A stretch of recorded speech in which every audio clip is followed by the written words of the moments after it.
नमस्कार बच्चों, आज का जो हमारा टॉपिक है, आज हम चैप्टर नंबर 2 डिस्कस करेंगे, that is carbohydrate. Carbohydrate section B का चैप्टर नंबर 2, कार्बोहाइड्रेट्स। कार्बोहाइड्रेट्स क्या होते हैं? कार्बोहाइड्रेट्स को हम कंपाउंड ऑफ या फिर हाइड्रेट्स ऑफ कार्बन भी कहते हैं।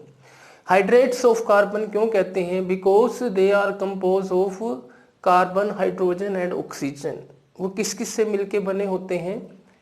कार्बन, हाइड्रोजन और ऑक्सीजन। उसको हम क्या कहते हैं? कार्बोहाइड्रेट्स। इट मीन्स सबसे पहले ये माना गया कि भाई जो कार्बोहाइड्रेट्स होते हैं वो हाइड्रेट्स होते हैं कार्बन के। That follow the formula, it means CxH2O। इसका मतलब वाटर और कार्बन आर इन रेशो में होते हैं। ठीक है, बहुत सारे हमारे पास ऐसे कार्बोहाइड्रेट्स हैं जो इसको फॉलो करते हैं, उनको हम कार्बोहाइड्रेट्स कहते हैं। लेकिन जैसे जैसे टाइम बीता हमारे पास कुछ ऐसे मॉलिक्यूल आए जो इस फॉर्मूले को फॉलो नहीं करते, लेकिन उसके बाद भी वो कार्बोहाइड्रेट्स होते हैं। ये लिमिटेशन थी इस नेमिंग की कि भी कार्बोहाइड्रेट्स की या फिर हाइड्रेट्स ऑफ कार्बन की, कि भाई हमारे पास बहुत सारे ऐसे एग्जाम्पल थे जो इस फॉर्मूले को यानी कि रेशियो को फॉलो नहीं करते, लेकिन उसके बाद भी वो कार्बोहाइड्रेट्स है। या फिर दूसरा, जो इसको फॉलो भी करते हैं लेकिन वो कार्बोहाइड्रेट्स नहीं है। फॉर एग्जाम्पल अगर हम देखें, फॉर्मेल्डिहाइड HCHO ये फॉलो करता है H2O, it means 1:1। It follow that ratio but it is not a carbohydrates. ये कार्बोहाइड्रेट्स नहीं है। उसके अगेंस्ट अगर हम देखें C5C6H12O5, ये हमारे पास एक कार्बोहाइड्रेट्स है जो इस फॉर्मूले को फॉलो नहीं करता, इस रेशियो को फॉलो नहीं करता, लेकिन उसके बाद भी कार्बोहाइड्रेट्स है। तो according to hydrates of carbon ये लिमिटेशन थी उसकी। सबसे पहले तो यही माना गया कार्बोहाइड्रेट्स हाइड्रेट्स होते हैं कार्बन के, जिसके अंदर कार्बन भी होता है, हाइड्रोजन भी होता है, ऑक्सीजन भी प्रेजेंट होता है और इस रेशियो में प्रेजेंट होता है। लेकिन जैसे जैसे टाइम बीता हमें पता लगा कि भाई हमारे पास कुछ ऐसे कार्बोहाइड्रेट्स हैं जो इसको फॉलो नहीं करते, उसके बाद भी वो कार्बोहाइड्रेट्स कहलाते हैं। या फिर कुछ ऐसे कंपाउंड है जो इसको फॉलो करते हैं लेकिन वो कार्बोहाइड्रेट्स नहीं है। तो उसके बाद हमें मॉडर्न डेफिनेशन एक डिस्कस करी या फिर मॉडर्न डेफिनेशन कंसिडर करी। अकॉर्डिंग टू मॉडर्न डेफिनेशन क्या है? The polyhydroxy aldehyde and polyhydroxy keto are known as carbohydrates. किसे कहते हैं? जो हमारे पास पॉलीहाइड्रोक्सी एल्डेहाइड, पॉलीहाइड्रोक्सिल का मतलब है उसके अंदर नंबर ऑफ हाइड्रोक्सिल ग्रुप हो सकते हैं और एल्डेहाइड ग्रुप होगा, दैट आर कॉल्ड कार्बोहाइड्रेट्स या फिर पॉलीहाइड्रोक्सी एल्डेहाइड और polyhydroxy keto is known as carbohydrates. Carbohydrates उनको हम कहते हैं जिनके अंदर पॉली ग्रुप हो।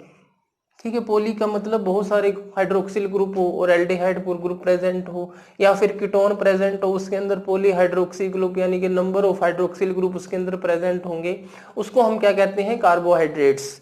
और अब तो कार्बोहाइड्रेट्स को हम क्या कह भी सकते हैं?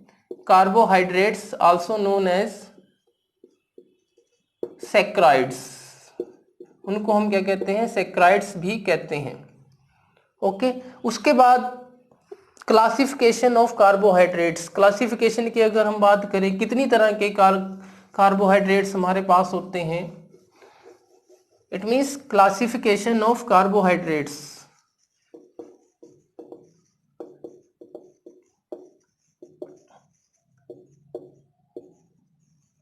क्लासिफिकेशन की अगर हम बात करें, there are 3 type of carbohydrates. One is monosaccharides, another is oligosaccharides, second type है हमारे पास, थर्ड टाइप है जो हमारे पास polysaccharides. It means there are 3 type of carbohydrates. One is monosaccharides, second is oligosaccharides, third is जो हमारे पास थर्ड है दैट आर पॉलीसेक्राइड्स। ओके, यानी कि 3 तरह के हमारे पास कार्बोहाइड्रेट्स होते हैं। मोनोसेक्राइड्स, मोनो का मतलब 1, that can not be hydrolyse further, जो फर्दर हाइड्रोलाइज नहीं हो सकता सेक्राइड, उसको हम क्या कहते हैं, मोनोसेक्राइड्स। इट मींस अगर आपके पास कोई ऐसा कार्बोहाइड्रेट्स है जिसको आप हाइड्रोलाइज करके किसी 1 और 2 यूनिट ऑफ सेक्राइड्स में नहीं तोड़ सकते, उसको हम क्या कहते हैं, मोनोसेक्राइड्स। फॉर एग्जांपल अगर मोनोसेक्राइड्स की बात करें that are glucose, galactose, fructose, ये सब जो हमारे पास आते हैं दैट आर मोनोसेक्राइड्स। मोनोसेक्राइड्स के अंदर हेक्सोसिस, पेंटोसिस, हेक्सोसिस का मतलब जिसके अंदर 6 कार्बन एटम हो, ओके, और पेंटोसिस जिसके अंदर 5 कार्बन एटम हो, टेट्रोसिस जिसके अंदर 3 कार्बन एटम हो, और ट्राइओसिस जिसके अंदर 3 कार्बन एटम हो। 3 carbon atom of saccharides is known as trioses. 4 carbon atom का अगर हमारे पास सेक्राइड है उसको हम क्या बोलते हैं, टेट्रोसिस। यानी कि these are all the monosaccharide because they can not be hydrolyse further, उनको फर्दर हम हाइड्रोलाइज नहीं कर सकते। और ओलिगोसेक्राइड्स क्या है, ओलिगोसेक्राइड्स मींस जिसको हम हाइड्रोलाइज कर सकते हैं 2 to 9 मोनोसेक्राइड यूनिट, जिसको हम हाइड्रोलाइज करके 2 या 2 से ज्यादा में यानी कि 9 तक, जब अगर आप हाइड्रोलाइज कर सकते हो यूनिट को और उनसे हमारे पास 2 और 9 तक एक यूनिट प्राप्त होती है, उसको हम क्या कहते हैं, ओलिगोसेक्राइड्स। और पॉलीसेक्राइड्स क्या होते हैं, ओलिगोसेक्राइड्स के अंदर हमारे पास सुक्रोज जिसको आज आप हाइड्रोलाइज कर सकते हो 2 मोनोसेक्राइड के अंदर। उसी तरीके से हमारे पास माल्टोज, ठीक है, जिसको हम क्या कर सकते हैं, 2 या 2 से ज्यादा यूनिट के अंदर डिवाइड कर दें, हाइड्रोलाइज कर दें, उसको हम क्या कहते हैं, ओलिगोसेक्राइड्स। थर्ड है हमारे पास polysaccharides. Polysaccharides that can be hydrolyse into number of monosaccharides unit. अगर आप किसी सेक्राइड्स को नंबर ऑफ यानी कि बहुत ज्यादा नंबर ऑफ मोनोसेक्राइड्स यूनिट के अंदर अगर आप हाइड्रोलाइज कर सकते हो, उसको हम क्या कहते हैं, दैट आर कॉल्ड पॉलीसेक्राइड्स। और पॉलीसेक्राइड्स के अंदर हम स्टार्च, माइलोपेक्टिन, माइलोस वगैरह, ये सब हमारे पास किसके एग्जाम्पल हैं, पॉलीसेक्राइड्स की। पॉलीसेक्राइड्स का मतलब है जिसको आप नंबर ऑफ मोनोसेक्राइड्स यूनिट के अंदर डिवाइड कर सकते हो, उसको हम क्या कहते हैं, polysaccharides. Okay, this is all about classification of carbohydrates. Next है हमारे पास carbohydrates that is glucose and fructose.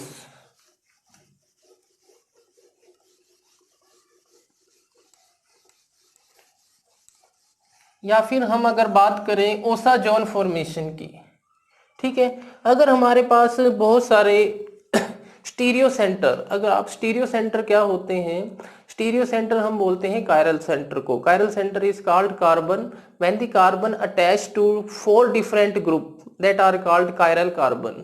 अगर आप ग्लूकोज की बात करो, ग्लूकोज का स्ट्रक्चर क्या होता है हमारे पास, CHO, HOH, another is OH, H,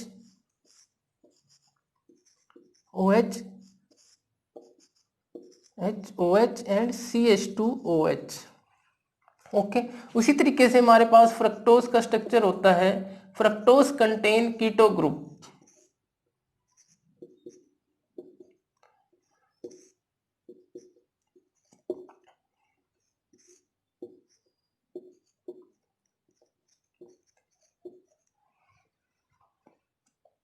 यानी कि हर एक फ्रक्टोज की बात करो या फिर ग्लूकोज, इट इज ग्लूकोज है, ये ग्लूकोज है, इट इज फ्रक्टोज। क्या फर्क है फ्रक्टोज और ग्लूकोज में, they have same molecular formula, इन दोनों का मोलिकुलर फॉर्मूला सेम होता है, दैट इज C6H12O6। ये है हमारे पास ग्लूकोज और फ्रक्टोज का फॉर्मूला। ग्लूकोज और फ्रक्टोज में फर्क क्या है, ग्लूकोज के अंदर एल्डिहाइड ग्रुप होता है और फ्रक्टोज के अंदर कीटोन ग्रुप होता है। ओके, इट मींस अगर आप कायरल सेंटर की बात करो या फिर स्टीरियो सेंटर की बात करो, स्टीरियो सेंटर क्या होता है?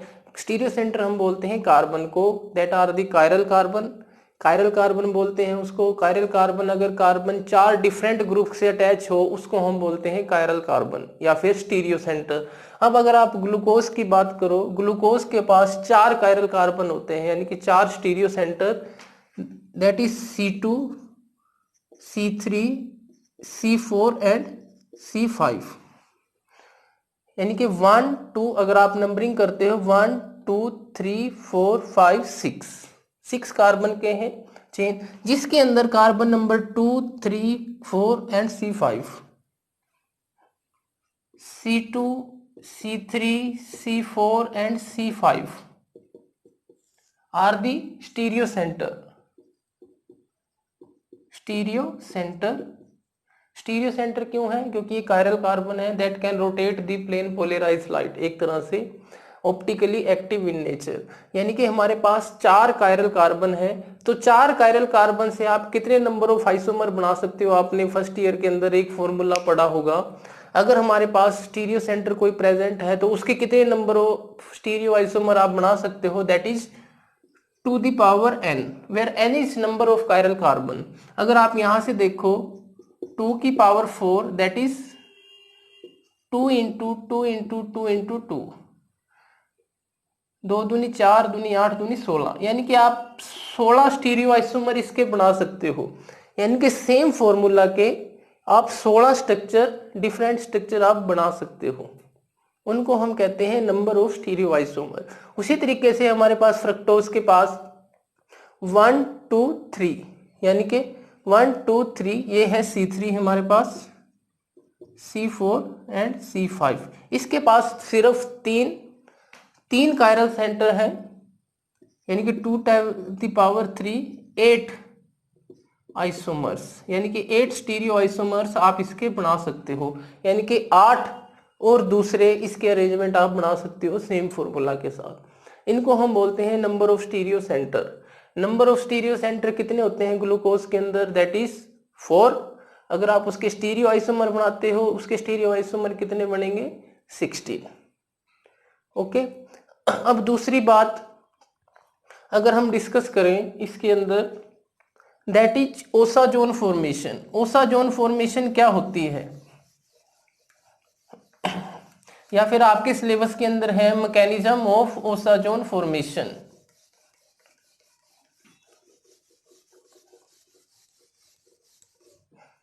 हमारे पास है मैकेनिज्म ऑफ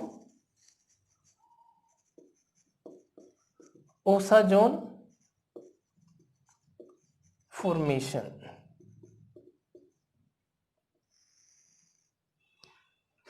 ठीक है, ओसाजोन फॉर्मेशन क्या है? ओसाजोन फॉर्मेशन किसे बोलते हो? जब हमारे पास ग्लूकोज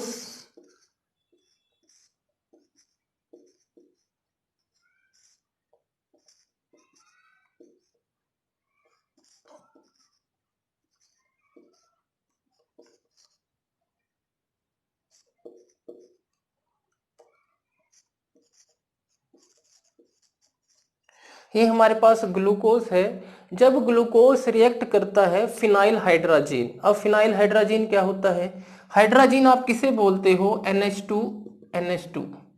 इट इज हाइड्राजीन, और हमने क्या लिखना है? Phenyl hydrazine.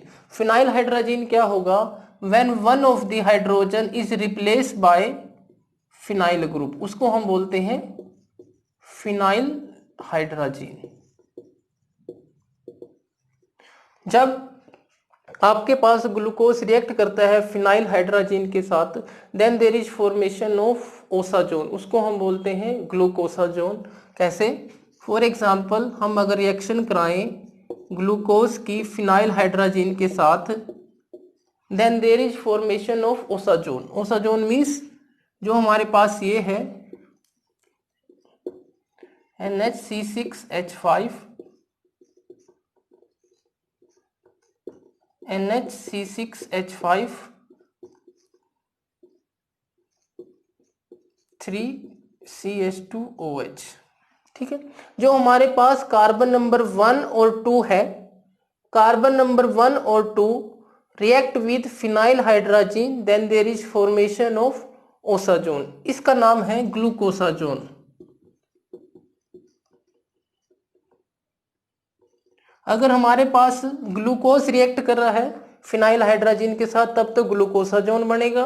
अगर हमारे पास फ्रक्टोज रिएक्ट कर रहा है then there is formation of fructosazone. अब यहाँ पे आप देखो, सिर्फ जो हमारे पास रिएक्शन हो रही है, ओनली कार्बन नंबर 1 और 2, सिर्फ जो हमारे पास रिएक्ट कर रहे हैं कार्बन नंबर 1 और 2 ही रिएक्ट कर रहे हैं, उसके अलावा कोई और कार्बन इसमें रिएक्ट नहीं कर रहा। ये हमारे पास एल्डिहाइड ग्रुप है और ये हमारे पास अल्कोहलिक ग्रुप है।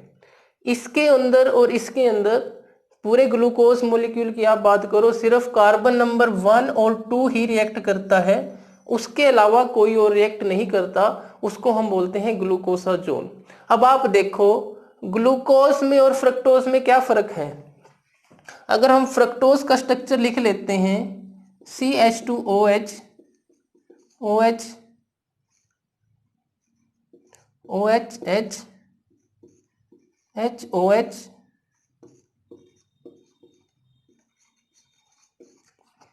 अब आप यहां पे देखो ग्लूकोज में और फ्रक्टोज में सिर्फ कीटोनिक ग्रुप का प्रेजेंट है, यानी कि इसके अंदर कीटो ग्रुप है, इसके अंदर एल्डिहाइड ग्रुप है।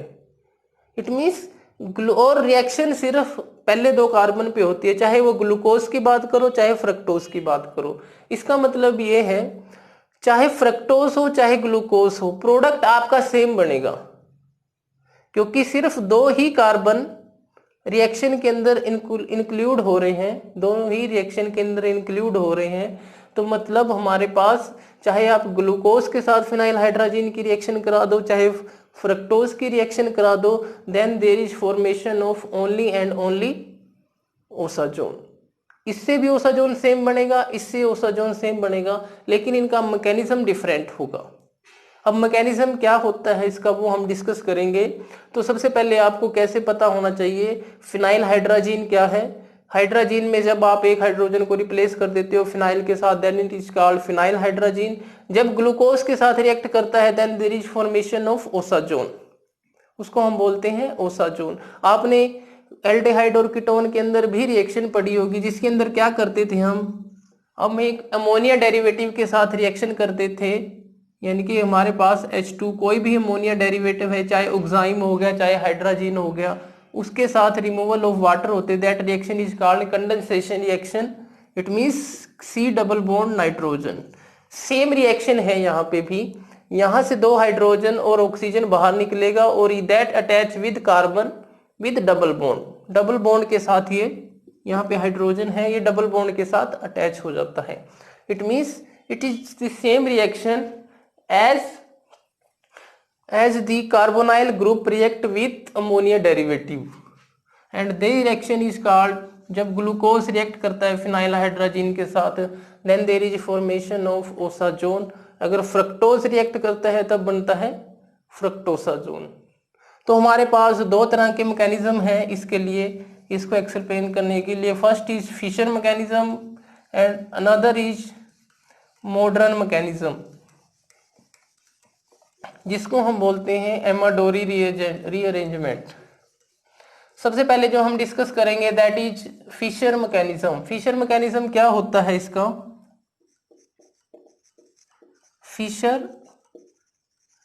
फिशर मैकेनिज्म के अंदर क्या होता है, जो हमारे पास फिनाइल हाइड्रोजन है ग्लूकोज, ग्लूकोज के फिशर मैकेनिज्म में क्या होता है, CHO यानी कि हमारे पास एक कार्बोनाइल ग्रुप है H2OH CHOH3 CH2OH। यहाँ पे मैं खोल के नहीं लिख रहा मॉलिक्यूल को, क्योंकि सिर्फ हमें 2 कार्बन के साथ ही रिएक्शन करवानी है। तो सबसे पहले क्या है, एक मॉलिक्यूल फिनाइल हाइड्रोजन का रिएक्ट करेगा, then there is removal of water का रिमूवल होगा and formation of NH6H5 CHOH CHOH3 CH2OH। Okay, सबसे पहले एक मॉलिक्यूल रिएक्ट करेगा कार्बोनाइल ग्रुप के साथ, then there is formation, because ये भी एक तरह की कंडेंसेशन रिएक्शन है। कंडेंसेशन रिएक्शन क्या होती है? जब दूसरा मॉलिक्यूल रिएक्टेंट के साथ जुड़ जाता है by removal of simple molecule. Simple molecule का मतलब है वाटर, अमोनिया। अब यहाँ वाटर बाहर निकल रहा है और ये इसके साथ अटैच हो रहा है, therefore it is also known as condensation reaction. इस रिएक्शन को हम क्या बोल देते हैं? Condensation reaction. अब हमारे पास क्या है? दूसरा मॉलिक्यूल रिएक्ट करेगा और इसकी क्या हो जाएगी हमारे पास? ऑक्सीडेशन। इसकी क्या होगी हमारे पास? ऑक्सीडेशन। इट मींस ये मॉलिक्यूल है जो हमारे पास ये बना बीच में रिएक्शन इंटरमीडिएट, यानी कि रिएक्शन के बीच के अंदर जो हमारे पास फॉर्म हुआ, ये दूसरे मॉलिक्यूल के साथ रिएक्ट करेगा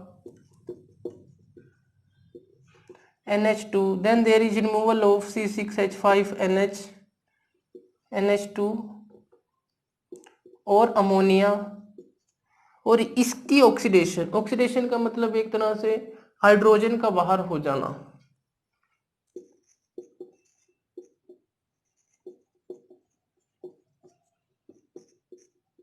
ऑक्सीजन CHOH3 CH2OH, यानी कि हमारे पास alcoholic group are converted into ketonic group. उसके बाद अनदर मॉलिक्यूल ऑफ फिनाइल है, जो फिनाइल हाइड्रोजन का अनदर मॉलिक्यूल है, ये रिएक्ट करेगा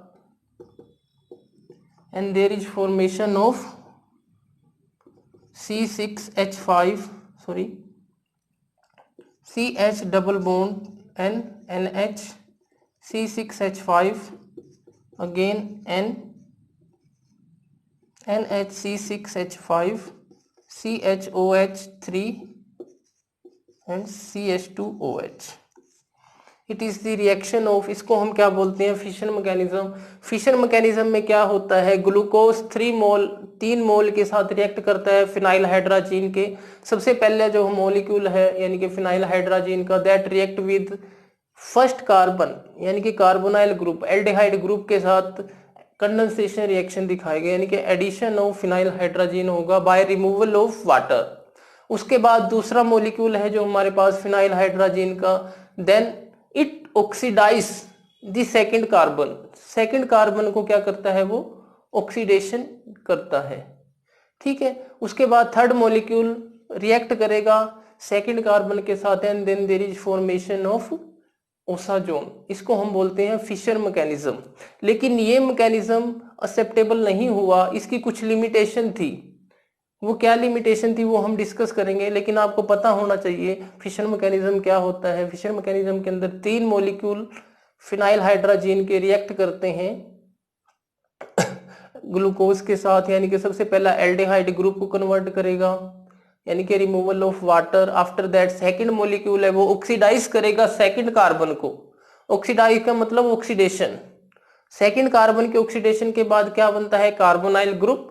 और उसके बाद थर्ड मॉलिक्यूल जो हमारे पास रिएक्ट करता है फिनाइल हाइड्रोजन का, then there is formation of osazone. इसको हम बोलते हैं, क्योंकि ये ग्लूकोज से फॉर्म हो रहा है तो इसको हम बोलते हैं ग्लूकोसाजोन। इसी तरीके से लेकिन इस मैकेनिज्म की हमारे पास जो थी, then there is limitation. Limitation क्या है इस मैकेनिज्म की हमारे पास? सिंपल बात है, जो फिनाइल हाइड्रोजन हमारे पास होता है, phenyl hydrogen is strong reducing agent. Strong reducing agent मतलब जो दूसरे को रिड्यूस करता है, लेकिन इस मैकेनिज्म के अंदर आप देखो ये इसको ऑक्सीडाइज कर रहा है, लेकिन ये खुद स्ट्रॉन्ग रिड्यूसिंग एजेंट है, ऑक्सीडाइजिंग एजेंट नहीं है, ये रिड्यूसिंग एजेंट है एक तरह से। लेकिन जब ये रिड्यूसिंग एजेंट है तो इसको ऑक्सीडाइज कैसे कर रहा है? रिड्यूसिंग एजेंट तो रिड्यूस करेगा दूसरे को। तो ये सबसे बड़ी लिमिटेशन इसकी थी। अगर आप लिमिटेशन की बात करो फिशर मैकेनिज्म की, क्या लिमिटेशन थी? What are the limitation of Fischer mechanism?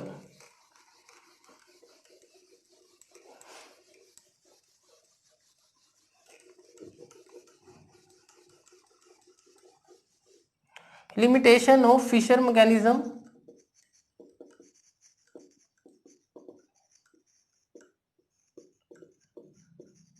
Fischer mechanism.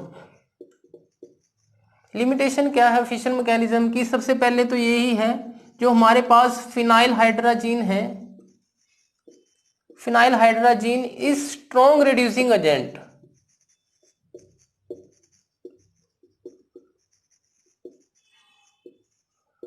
Phenyl hydrazine is strong reducing agent होता है।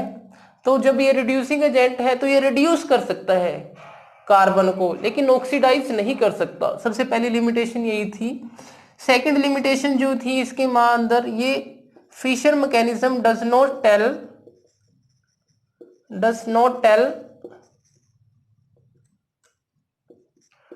Why only 2 carbon are include in reaction. भाई 2 ही कार्बन क्यों इंक्लूड हम करते हैं, फर्स्ट 2 कार्बन ही रिएक्शन क्यों शो करते हैं, दूसरे शो क्यों नहीं करते? ये सब इसकी लिमिटेशन थी फिशर मैकेनिज्म की। जैसे कि फिशर मैकेनिज्म हमें क्या बताता है? फिशर मैकेनिज्म हमें ये बताता है कि भी glucose 3 molecule of phenyl hydrogen के साथ रिएक्ट करेगा। रिएक्शन के बाद सबसे पहला तो ऐड होगा फर्स्ट कार्बन पे, दूसरा फिनाइल हाइड्रोजन मॉलिक्यूल ऑक्सीडाइज करेगा सेकंड नंबर के कार्बन को। लेकिन ये तो रिड्यूसिंग एजेंट है, रिड्यूसिंग एजेंट है तो रिड्यूस कर सकता है। कोई भी रिड्यूसिंग एजेंट होगा वो रिड्यूस करेगा, ऑक्सीडाइजिंग एजेंट होगा वो ऑक्सीडाइज करेगा। ठीक है, जब ये रिड्यूसिंग एजेंट है तो ऑक्सीडाइज नहीं कर सकता, लिमिटेशन ये है। दूसरी लिमिटेशन ये है, इसने ये नहीं बताया कि भाई ओनली सिर्फ 2 ही कार्बन क्यों इंक्लूड होते हैं रिएक्शन के अंदर, तीसरा क्यों नहीं होता है, बाकी क्यों इंक्लूड नहीं होते। ये इसकी लिमिटेशन रही है। ये सब बातें फिशर मैकेनिज्म नहीं बता पाया। नेक्स्ट है हमारे पास मॉडर्न मैकेनिज्म। मॉडर्न मैकेनिज्म की हमारे पास था दैट शो मैनी लिमिटेशन। उसकी बहुत सारी लिमिटेशन थी। That can not explain so many features of reactions. वो बहुत सारे फीचर रिएक्शन के शो नहीं कर पाया। तो उसके बाद हमारे पास आता है मॉडर्न मैकेनिज्म, जिसको हम बोलते हैं एमाडोरी रीअरेंजमेंट। एमाडोरी रीअरेंजमेंट जिसको हम कहते हैं। एमाडोरी रीअरेंजमेंट क्या होता है एक्चुअल में? इट इज अ रीअरेंजमेंट, एक तरह से रीअरेंजमेंट होता है। कैसे है रीअरेंजमेंट, कैसे होता है वो हम डिस्कस करेंगे। इसको नाम है एमाडोरी रीअरेंजमेंट। यहाँ पे आप देखो, सबसे पहले हमारे पास ग्लूकोज है। Glucose then react with phenyl hydrogen के साथ रिएक्ट करता है एक मॉलिक्यूल के साथ। Then there is formation of, यहाँ पे रिएक्शन होगी फर्स्ट कार्बन पे। जैसे ही एक मॉलिक्यूल ऐड हो जाता है ग्लूकोज के फर्स्ट कार्बन के ऊपर, यानी कि एल्डिहाइड ग्रुप के अंदर, दे अंडरगो रीअरेंजमेंट। एक तरह से रीअरेंजमेंट होती है। रीअरेंजमेंट का मतलब अपने एटम्स को रीअरेंज करना, चाहे वो हाइड्रोजन हो, चाहे वो ऑक्सीजन हो, चाहे बॉन्डेड की बात हो, उसको हम बोलते हैं रीअरेंजमेंट। यहाँ पे कैसे रीअरेंजमेंट होगी? अब यहाँ पे देखो, सेकेंड कार्बन पे 2 ग्रुप अटैच हैं, that is hydrogen and hydroxyl group. Hydrogen और हाइड्रोक्सिल ग्रुप, ये हाइड्रोजन अटैच होगा नाइट्रोजन के साथ, एक तरह से रीअरेंजमेंट होगी। इसका बॉन्ड कार्बन कार्बन के बीच में जाएगा और नाइट्रोजन के साथ हाइड्रोजन अटैच होगा। यहाँ पे आप देखो, it converted double bond, carbon carbon के बीच के अंदर डबल बॉन्ड हो गया, हाइड्रोजन नाइट्रोजन के साथ अटैच हो गया। ठीक है, इन रीअरेंजमेंट को हम क्या बोलते हैं? एमाडोरी रीअरेंजमेंट। एमाडोरी मतलब एक साइंटिस्ट था जिसने ये रीअरेंजमेंट को करके देखा और किया, उसके नाम पे ये नाम रखा गया एमाडोरी रीअरेंजमेंट। उसके बाद क्या होता है? Then there is removal of aniline. एक एनिलीन का रिमूवल होता है अगेन, यानी कि अगेन रीअरेंजमेंट होगी।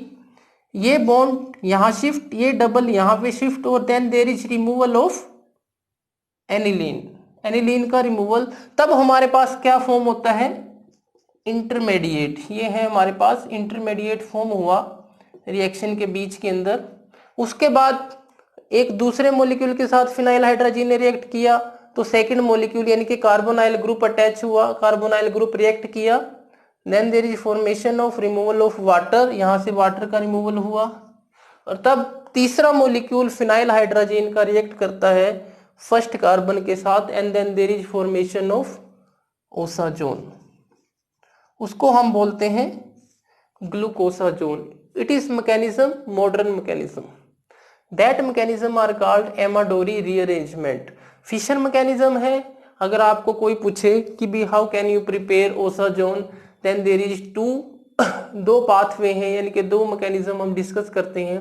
फिशर मैकेनिज्म है हमारे पास और दूसरा है हमारे पास मॉडर्न मैकेनिज्म. मॉडर्न मैकेनिज्म को हम बोलते हैं एमाडोरी रीअरेंजमेंट. ठीक है. फिशर मैकेनिज्म क्यों नहीं अप्लाई करते, क्यों नहीं ज्यादा यूज करते, क्योंकि उसकी कुछ लिमिटेशन थी. लिमिटेशन क्या थी? जो फिनाइल हाइड्रोजीन है एक रिड्यूसिंग एजेंट है, लेकिन फिशर मैकेनिज्म में हम क्या यूज कर रहे हैं? ऑक्सीडाइज कर रहा है भी एक मॉलिक्यूल फिनाइल हाइड्रोजीन का दूसरे कार्बन को क्या कर रहा है? ऑक्सीडाइज. ठीक है. लेकिन वो तो रिड्यूसिंग एजेंट है, वो ऑक्सीडाइज कैसे कर सकता है? तो वो वहां उसकी लिमिटेशन थी. सेकंड क्या है? ओनली 2 कार्बन ही क्यों यूज कर रहे हैं, क्यों ही उसके अंदर क्यों यूज हो रहे हैं रिएक्शन के अंदर, वो नहीं बताया पाया.